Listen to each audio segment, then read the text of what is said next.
আমি নবী উম্মতের এই জমিনে ফালাইয়া আল্লাহর আরশে আমি নবী শান্তি পাবো না।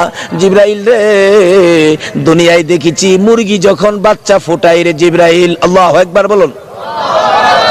নবী উম্মতের দরদ কত বুঝাইতেছেন জিবরাইল।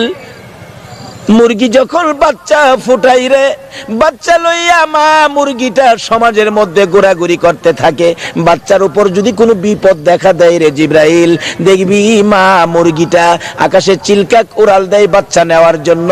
মা মুরগিটা দেখবি বাচ্চাদেরকে বিপদ থেকে বাঁচানোর জন্য মা মুরগিটা এইভাবে দুইটা পাখা বাড়াইয়া ডাকতে থাকে, ও সন্তানেরা আয়, আমি মায়ের পাখার নিচে আয়। বিপদ দেখা দেয় রে জিবরাইল, ওই মা দেখবি দুইটা পাখা বাড়াইয়া বাচ্চাদেরকে ডাকে, আয় আমি মায়ের পাখার নিচে আয় রে, আমি মা বেঁচে থাকতে একটা সন্তানও চিলকাকে নিতে দিব না। জিবরাইল ওই বাচ্চাগুলো মায়ের ডাকে দৌড়াইয়া মায়ের পাখার নিচে ঢুকে রে, মা মুরগিটা বাচ্চাগুলো পাখার মধ্যে লইয়া বুকে লইয়া বড় শান্তিতে বসে থাকে রে জিবরাইল।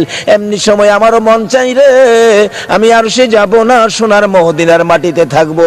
আমার তামাম পৃথিবীর উম্মতের যদি কোনো বিপদ দেখা দেয় রে জিবরাইল, আমি নবীর মন চাই আমিও সোনার মদিনার থেকে তামাম পৃথিবীর উম্মতের জন্য বাচ্চাওয়ালা মুরগির মতো দুইটা পাখা দুইটা হাত আমিও বাড়াইয়া দিব।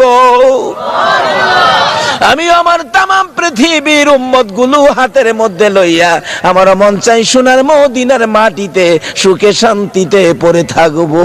আমার আল্লাহ বলেন, বন্ধু গো, উম্মতের জন্য যখন এত মায়া এত দয়া, যাও আমি আল্লাহ কথা দিলাম তোমার উম্মতের মাপ চাইতে হবে না। আমাকে একবার যদি খালি আল্লাহ বলে ডাক দেয়, আমি আল্লাহ তোমার উম্মতের জীবনের গুনাহগুলো ক্ষমা করে দিব। জয় নবীর উসিলায়।